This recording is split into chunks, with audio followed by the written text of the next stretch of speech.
Il est utile de rappeler c'est quoi un angioedème. C'est un gonflement sous la peau ou sous les muqueuses.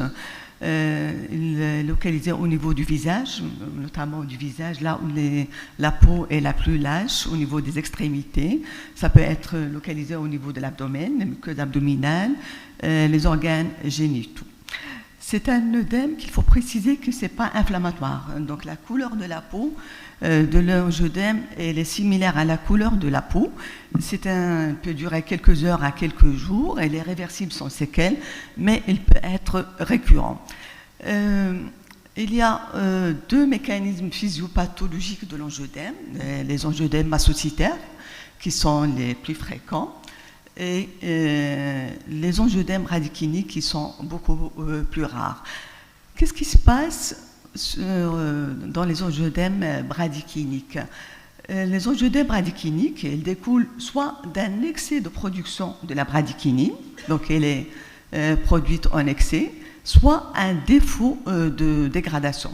La bradykinine, elle est le fruit d'une cascade de la voie kallikréine-kinine initiée par le facteur 12 qui est lui aussi activé à la suite d'un stress vasculaire. Donc le facteur 12 va induire la conversion de plasminogène en plasmine, la prékallikréine en kallikréine, et ces deux-là vont être à l'origine de la dégradation des protéines qu'on appelle les kininogènes en bradykinine.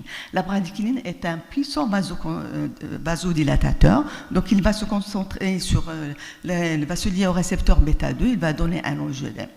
Cette voie, le principal inhibiteur de cette voie de production de la bradykinine est le C1 inhibiteur, et on voit l'origine de ces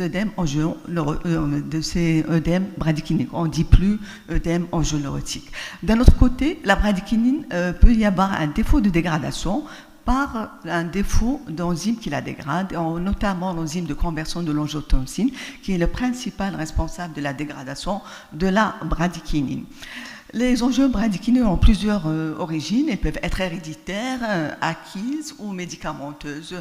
Mais quelle que soit l'origine, elles se manifestent de la même façon. Ce sont des angioedèmes. Donc, comme on a vu, ça touche le visage. On peut avoir un gonflement des lèvres, des yeux, des extrémités.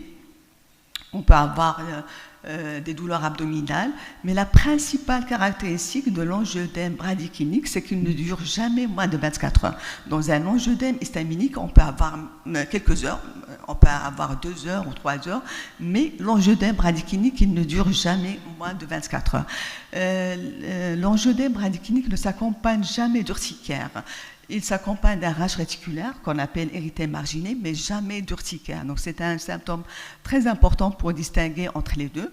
Et les angioedèmes bradykiniques aussi, ils ont comme caractéristique de ne pas réagir aux antihistaminiques en cours, même si on augmente la dose à 4 fois la dose initiale. Et en cas d'œdème laryngé, ni les corticoïdes ni l'adrénaline ne soulagent le patient.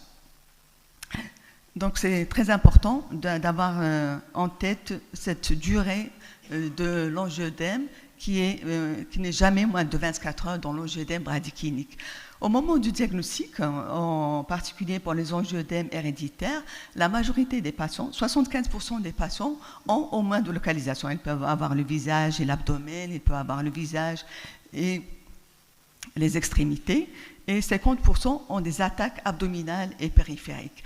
L'atteinte du visage est très importante à prêter attention à cette atteinte du visage, parce que dans 30% des cas, en cas d'atteinte du visage, il peut y avoir un œdème laryngé dont on connaît la gravité, qui peut conduire à la mort dans 25% des cas.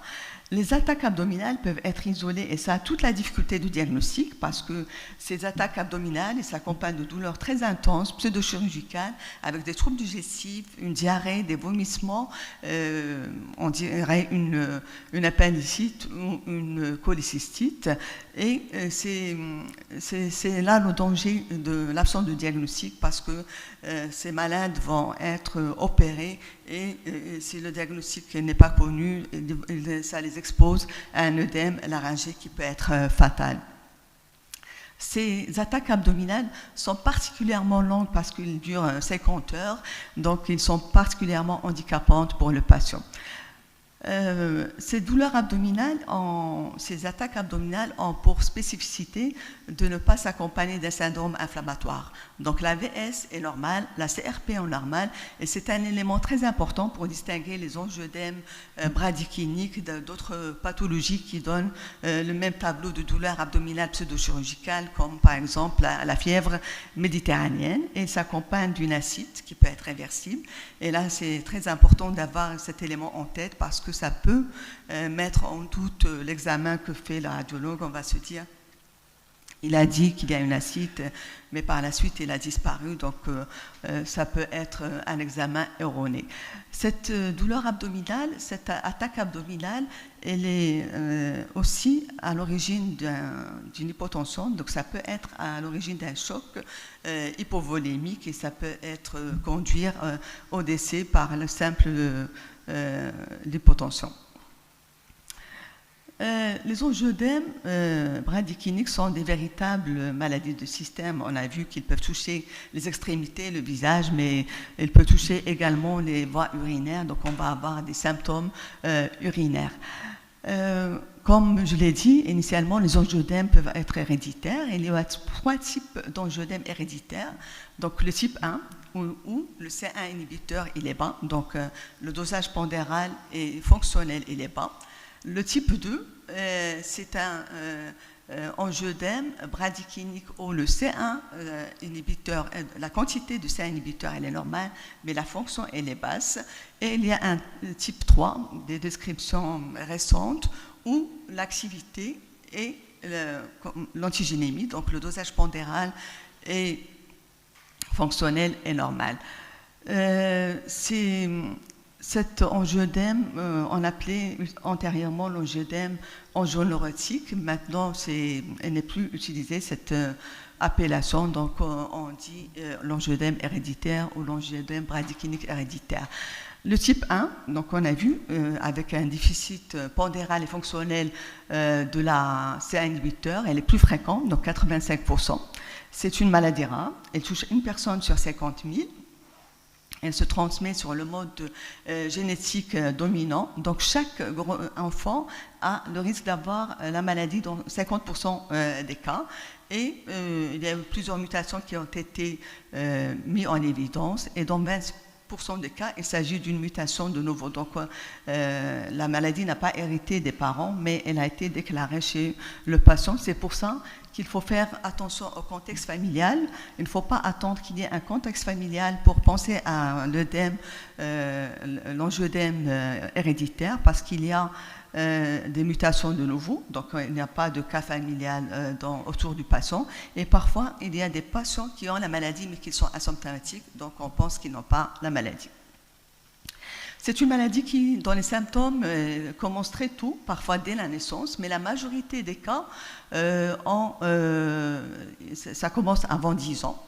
Et la fréquence des crises, elle est variable d'un patient à l'autre, même au sein de la même famille. Donc, en principe, ils ont la même mutation, mais la gravité et la fréquence des crises, il est variable d'un patient à l'autre, au sein de la même famille. Et les crises sont en général sporadiques, mais dans 70% des cas, on trouve un facteur déclencheur. Ça peut être un petit traumatisme, mais minime. On peut avoir la prise de la pilule, une grossesse, le stress, des infections ORL.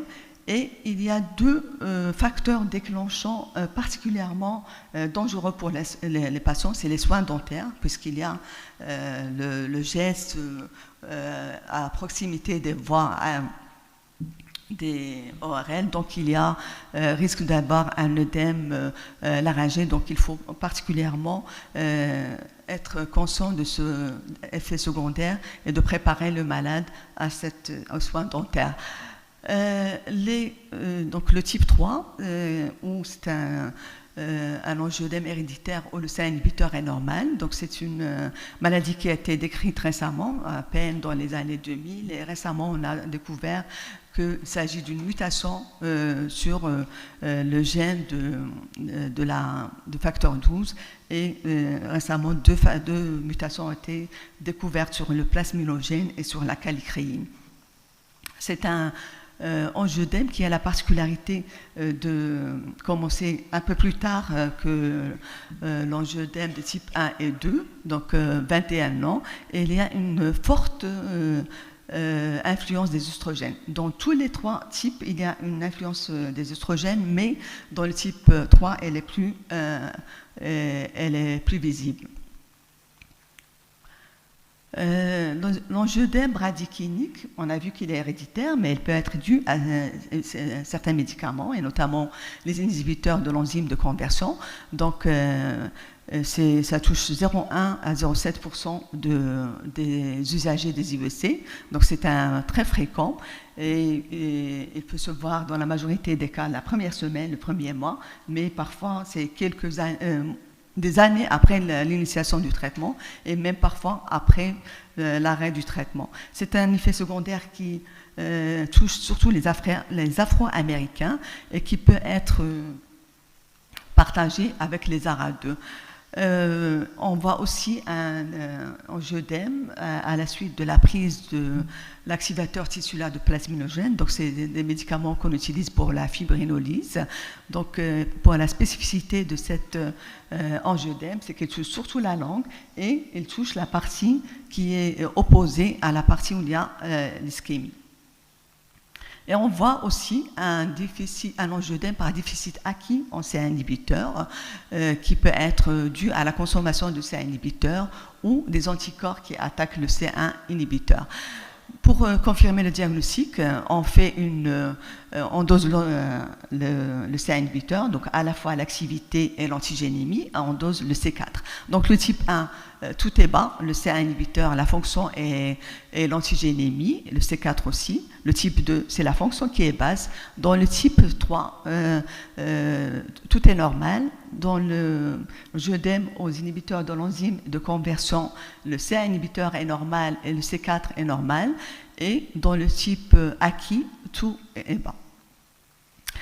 Alors, comment traiter l'angioedème bradykinique? Il faut traiter la crise, traiter au long cours s'il y a des crises qui se répètent et préparer le patient à des gestes opératoires comme les soins dentaires, une opération.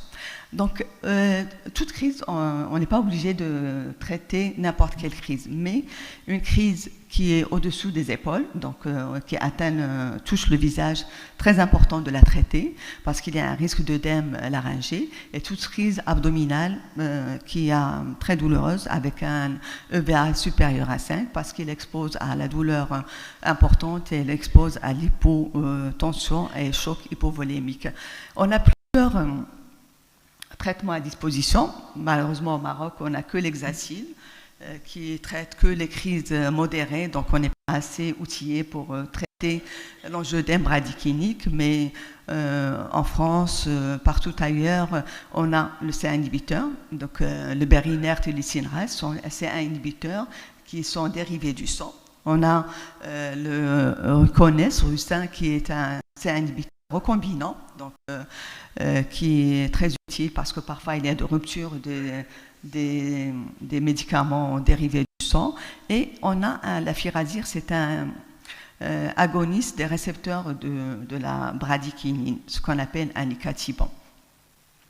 L'icatibant est très utile parce qu'il est en subcutané, on le donne en subcutané, donc le malade peut se l'administrer tout seul, donc c'est très, très pratique.